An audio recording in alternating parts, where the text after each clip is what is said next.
All right, good evening from another night in Lofoten, Norway.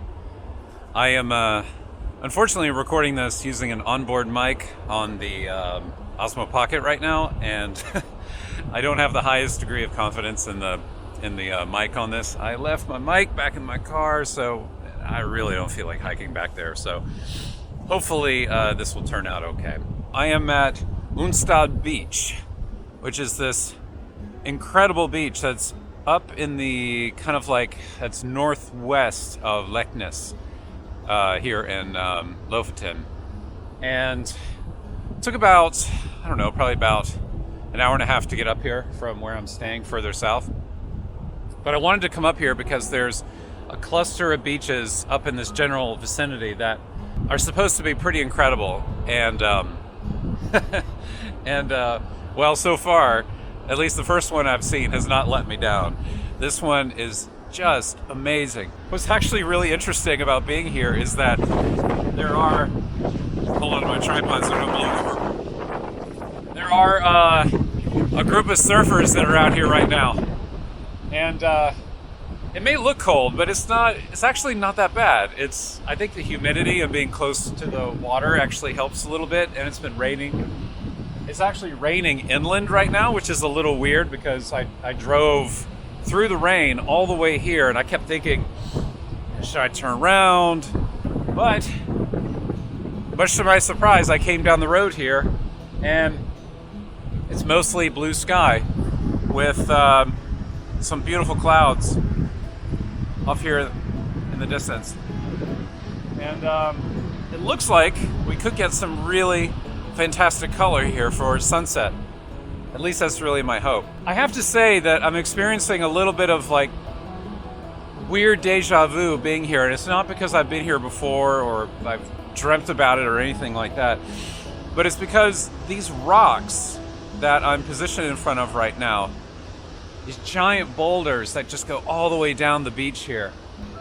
When I was growing up as a teenager, one of the posters that I had in my room was a black and white Ansel Adams print with giant gray boulders, very similar to this, kind of cascading up towards a peak. I stared at that photo so many times when I was growing up, and so being here amongst all these rocks that look so similar with this peak back here is just it's just really quite interesting. I don't think I ever could have imagined when I was that age, living in a suburb at the end of a cul-de-sac. And to go from then to here, where now I'm all the way up above the Arctic Circle in Norway, in this grand landscape that's just incredible. Man, life can take you to some pretty interesting places. I don't know, I guess I'm feeling perhaps somewhat nostalgic or just kind of amazed at the turns that life can bring you in general.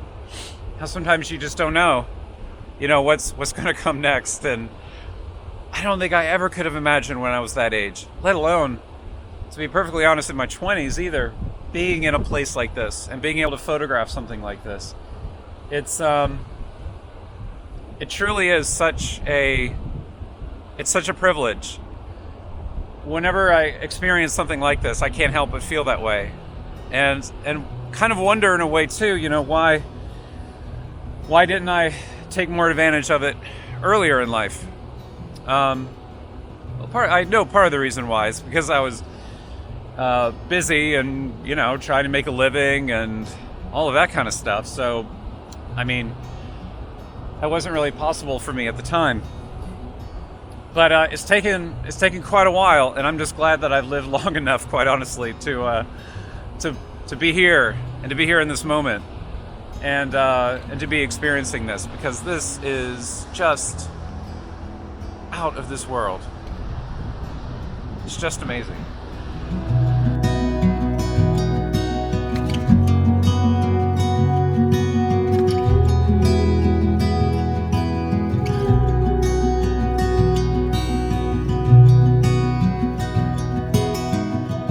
So I have to say, this is one of those moments where I am so glad I have an extra tall tripod. I'm an extra tall guy, so I kind of need a tall tripod because I got so tired of owning a tripod where I was always having to kind of stoop down to look directly through the viewfinder, because that gets pretty old after a while. And so having a tripod with extra long legs, this tripod actually gets taller than me, which is kind of crazy, and sometimes I have to reach up. And no matter where I go when I use this tripod, people always ask me about it. They're always curious to know, what kind it is, and all that kind of stuff. It's just it's a Benro Mach 3 extra tall version, and it's so handy right now because I'm on these really crazy rocks where there's all these surfaces that are higher and lower, and it's kind of wet too, and it's a bit of a challenge getting a level footing for the tripod, and having these extra long legs really helps me be able to get shots that perhaps otherwise I probably wouldn't be able to get. So I'm pitching the camera pretty high, extending the legs up, and to be on the safe side, I've also got some stones in the stone bag. No shortage of rocks around here to use, and just to keep it from blowing over in the wind. And and it works extremely well.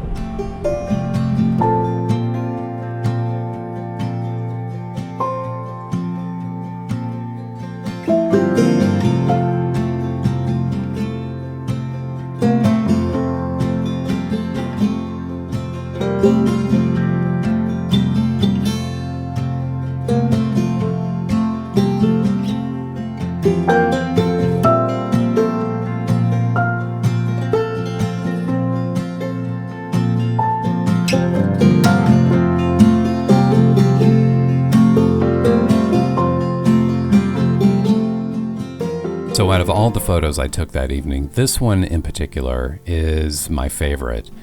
What I would like to do is talk you through some of the compositional details of this image. And to do that, I'm going to open it up in Photoshop so I can draw on top of the photo and point out a couple of things. The first thing I want to talk about is the fact that this is shot as a portrait. Now that was very intentional because I first tried shooting the scene as a landscape. I did it as a super wide panorama as well.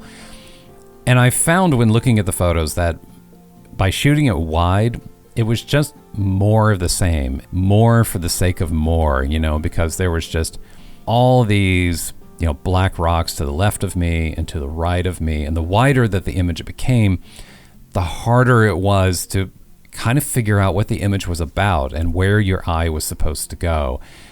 This is one of those situations where less just became more without a doubt, because by compressing the scene and simplifying it, condensing it down to something that was a little more manageable, it just felt to me like it just became infinitely better.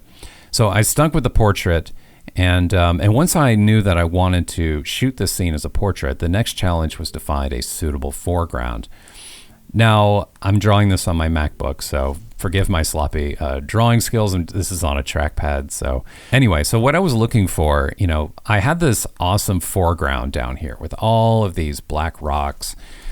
So then the challenge became, because there was just this very random, chaotic, beach with all these black rocks everywhere, then the challenge became, well, which ones do you shoot? Because if I were to pick a composition where, there'd be like a giant boulder on the left and then like a really small one on the right, then the photo would feel imbalanced. It would feel almost like it's tilting to the right.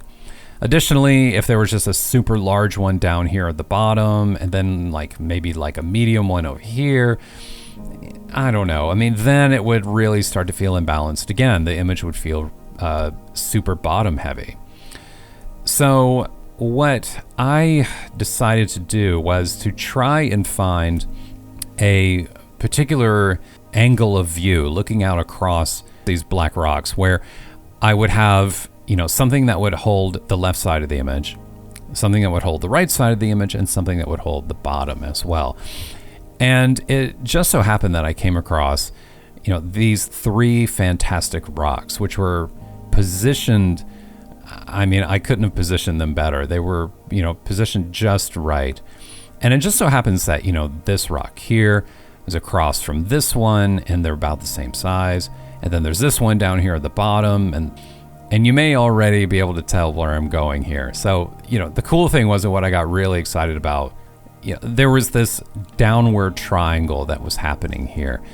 And this is one of those funny things about just the human eye, because whenever the human eye is looking at a scene that is complex or amorphous, or it just doesn't have any shape or logic to it, the eye just instinctively tries to make sense of it. And so it starts looking for patterns, and it starts looking for shapes or lines or anything that it can use to bring some order to it and understand what it is that it's looking at.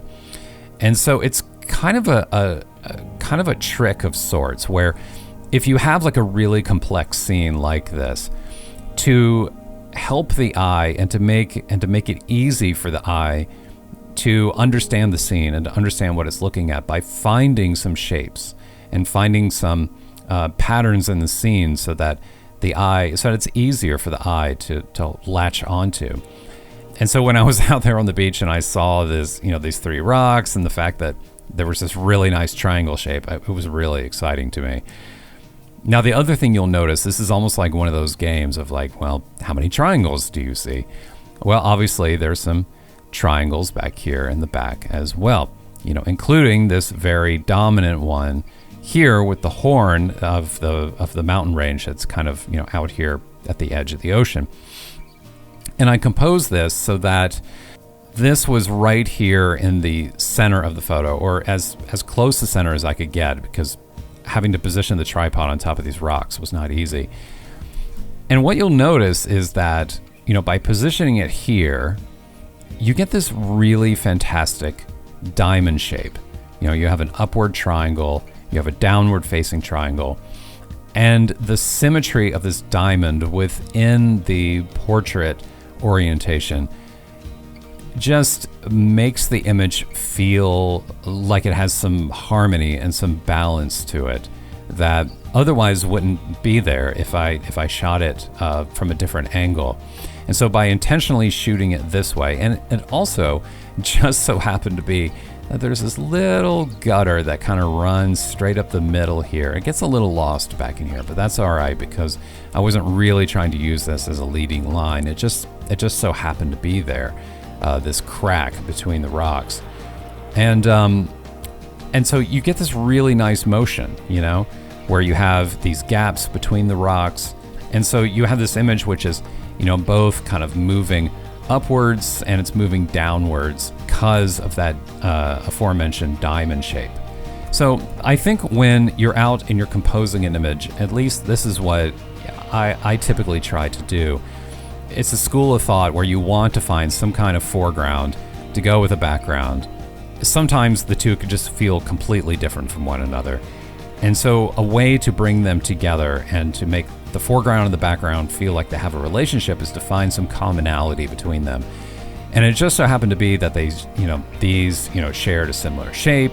And then when you compose them in this way, then you get this, this diamond shape. Wow, that was a terrible diamond. And so you get this, really pleasing shape. And it also just happens to be that they share a similar tonal value as well. The colors back here are similar to the ones out here in the front, because I shot this at blue hour, where there was just a very, just beautiful, dusty blue light that was in the air. That is the story behind the image. I think at some point, I don't know, this might make for a really good black and white photo. I think I'm going to, make a version of it like that eventually. But for now, I'm just super happy with how this photo turned out.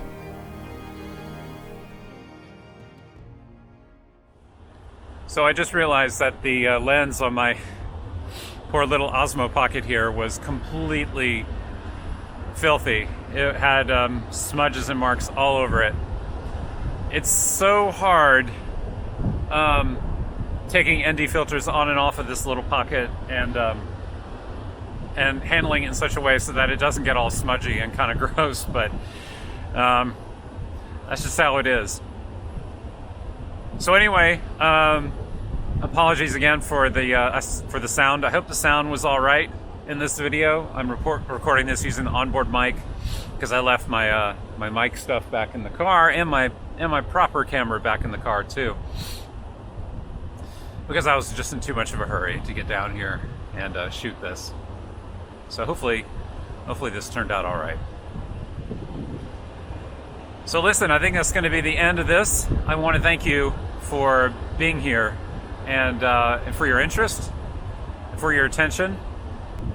If you like this video, you know what to do. And if you'd like to follow along on some more videos, I'm here for another few days, and I'm going to be shooting some more locations around Lofoten. And hopefully I'll get some more evenings like this one, because this was truly beautiful out here. I think this is probably the best light I've had the entire time I've been here.